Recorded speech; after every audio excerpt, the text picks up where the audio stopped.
I wanted to do a quick video to give you an update of what is really happening in Ukraine with the Russian-Ukraine conflict.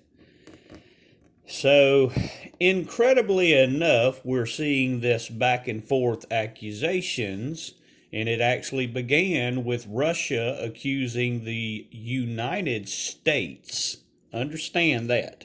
Russia accusing the United States of using biological weapons in Ukraine.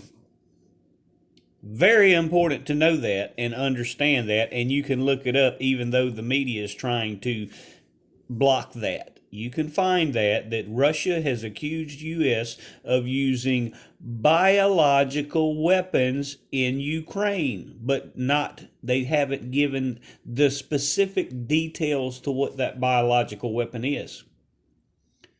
But now also the United States in its propaganda machine has begun to say that Russia may use biological weapons in Ukraine. This has began a back and forth, and the back and forth began when Russia accused the United States of using biological weapons in Ukraine. The more important thing you need to understand is there is a large pharmaceutical company whose main offices are directly behind the U.S. Embassy in Ukraine. Incredibly enough, there is a large and well-known pharmaceutical company whose main offices are directly next to and behind the U.S. Embassy in Ukraine. And you have to ask yourself why this is. Why would they place their main offices directly behind and next to the U.S. Embassy? And this office, let me say this very carefully, the name of this pharmaceutical company begins with a P.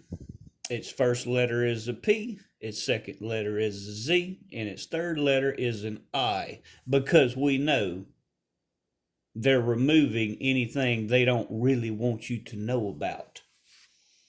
So why would Russia accuse the United States of using biological weapons in Ukraine after they had seized the U.S. Embassy and this pharmaceutical company's offices? Why would Russia accuse the United States of that after they had seized those offices? Don't forget about that snake bite. Don't forget about who brought that snake bite into being. It was Donald Trump as he was in office. And remember, he was meeting with Dr. Fauci. He met with Dr. Fauci several times before he ever became the president. This is a known fact. Donald Trump met with Dr. Fauci several times before he ever became president. And let me tell you this company we're discussing, they donated, after these meetings happened, they donated a $1 million contribution to Donald J. Trump's inaugural party. Same company. The same company that has had their main offices directly behind the U.S. Embassy in Ukraine. You don't have to be Albert Einstein to put two and two together when Russia starts saying that the United States was using biological weapons in Ukraine. God bless.